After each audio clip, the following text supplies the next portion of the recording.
Good evening. I'm Alessio Bax, Artistic Director of the Incontri in Terra di Siena.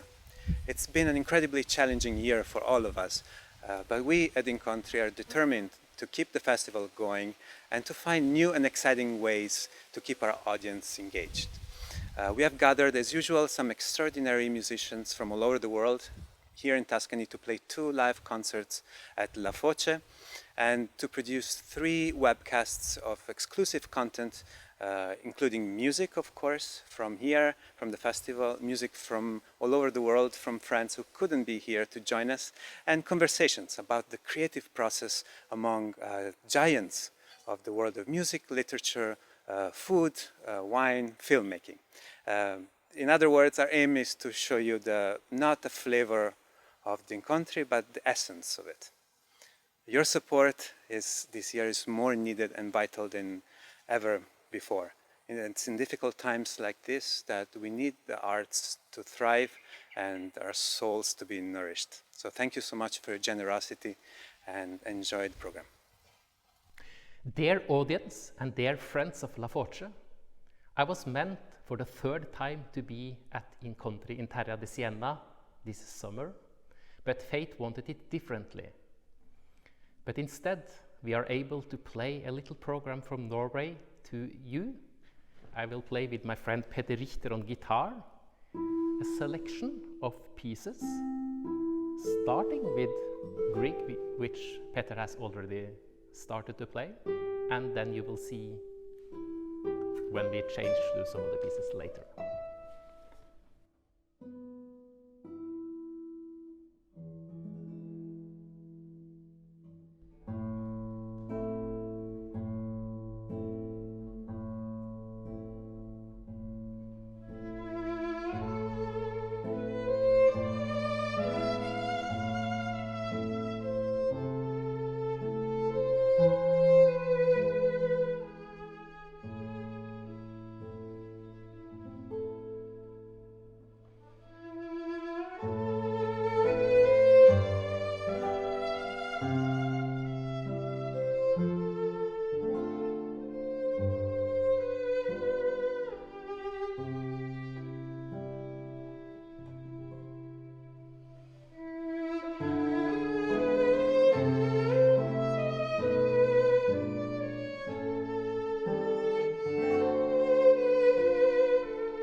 Hello everybody, I'm Benedetta Origo and I am looking forward to taking you around this garden. We are coming into the main Fattoria courtyard. Fattoria was the main farm, the heart of the whole property, where everything happened. The oil pressing, the butter was made here, the lives of everybody were concentrated here. It is also, and very particularly, from over 30 years, it has been the center of the Incontri in Terra di Siena. Fortunately, this year we will not have to skip our festival. We are having 2 live concerts in this wonderful courtyard.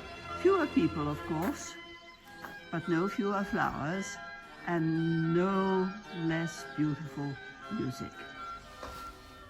We are now coming down the main stairs on the side of the house to the piazzale, which is a kind of a courtyard, a green courtyard surrounded by cypresses and ilex trees, or holm oaks. This is the main facade, the main side of the house, which was actually not built as a villa, but as an inn on the top of the pass between 2 valleys. It was on one of the most famous roads in Italy, called the Via Francigena, because it came from France, bearing pilgrims, armies, travelers, anybody going south and going to Rome. This bronze piece was made by Clemente Origo, my grandfather.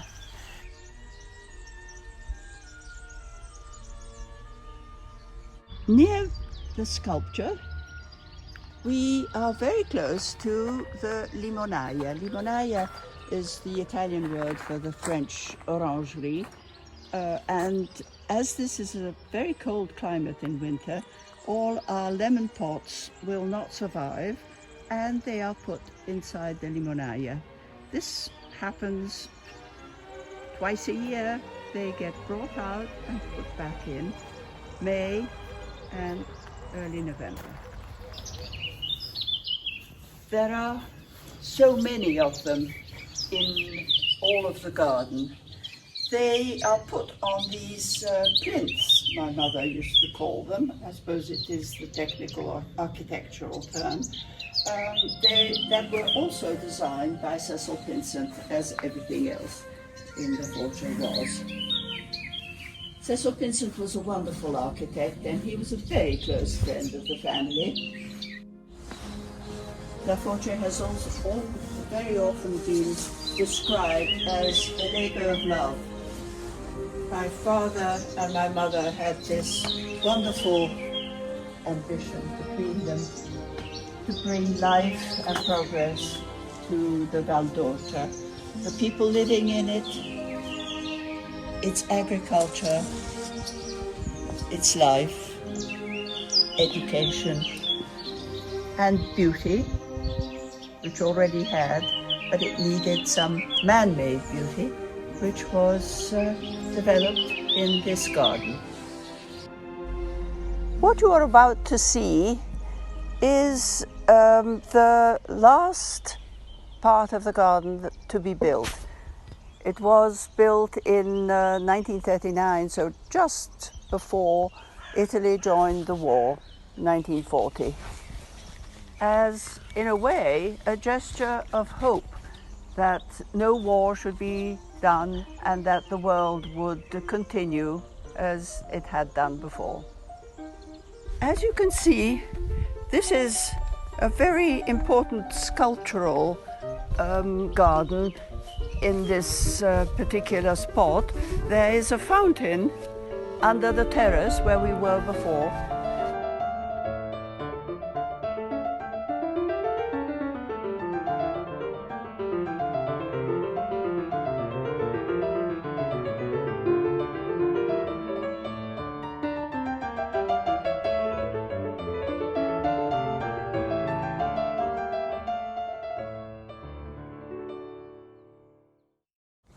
you see here is the very first bit of garden that was created by Cecil Pinson.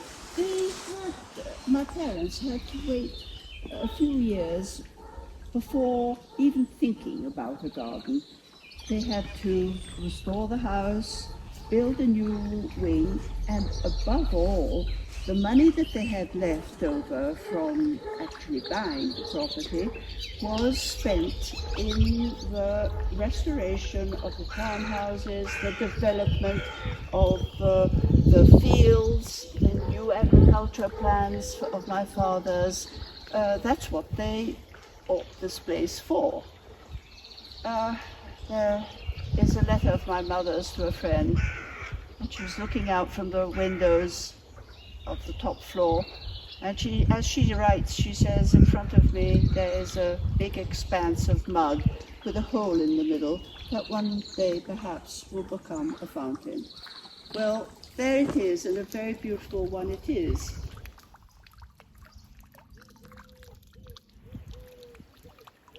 Full of bees.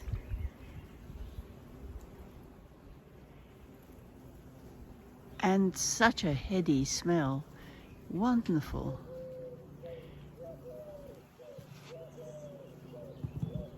These little geraniums called Scevola have also just been brought out.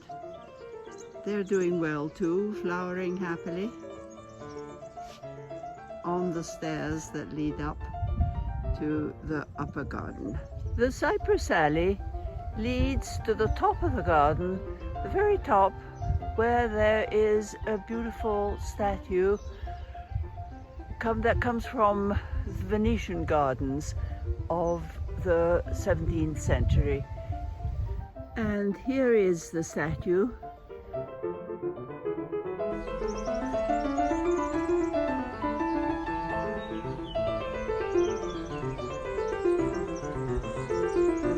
This used to be my mother's rose garden. Not many have remained. They did not do well after about 60 years, after all, so I transplanted them elsewhere. These have remained, battered from rains, I'm afraid.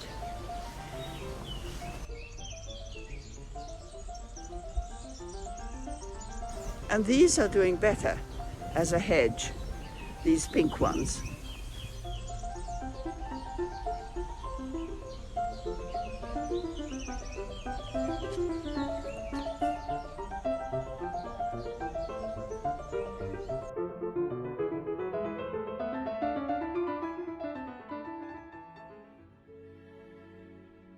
From above, this gives you a good idea of the extent of the farm, the villa that was attached to the farm, and the garden spreading out towards the valley.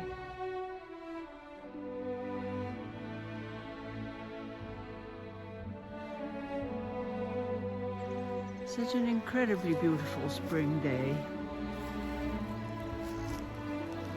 The wisteria is still flowering, but the leaves have also come. The hills beyond are greener than I've seen them for a while. The cherry trees have been in blossom and are now full of teeny cherries. We'll be picking them in June. Goes up to the statue on the side of the hill.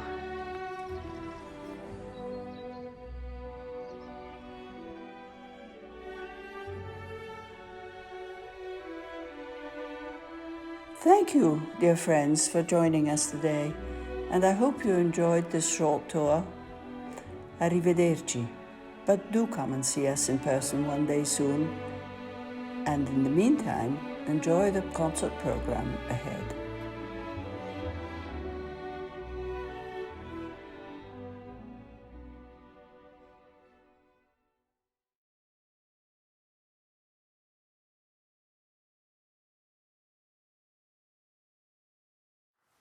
Hello, my name is Julie Eskar. And I'm Ettore Causa.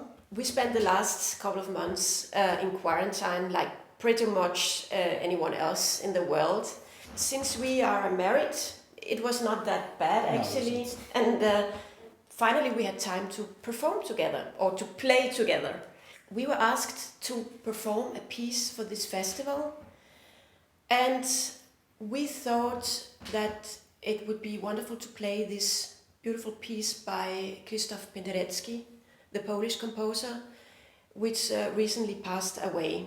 Ettore, you have actually worked with Penderecki. Yes, because Penderecki used to be a faculty at the Yale School of Music, where I'm currently teaching. And he, in the last 10 years, he'd been visiting the school a couple of times, and I had the occasion to not only to talk to him, but play for him some of his works. And in fact, was himself which spoke about this arrangement he made of the Ciaccona for violin and viola. Originally, the piece is a movement from the Polish Requiem.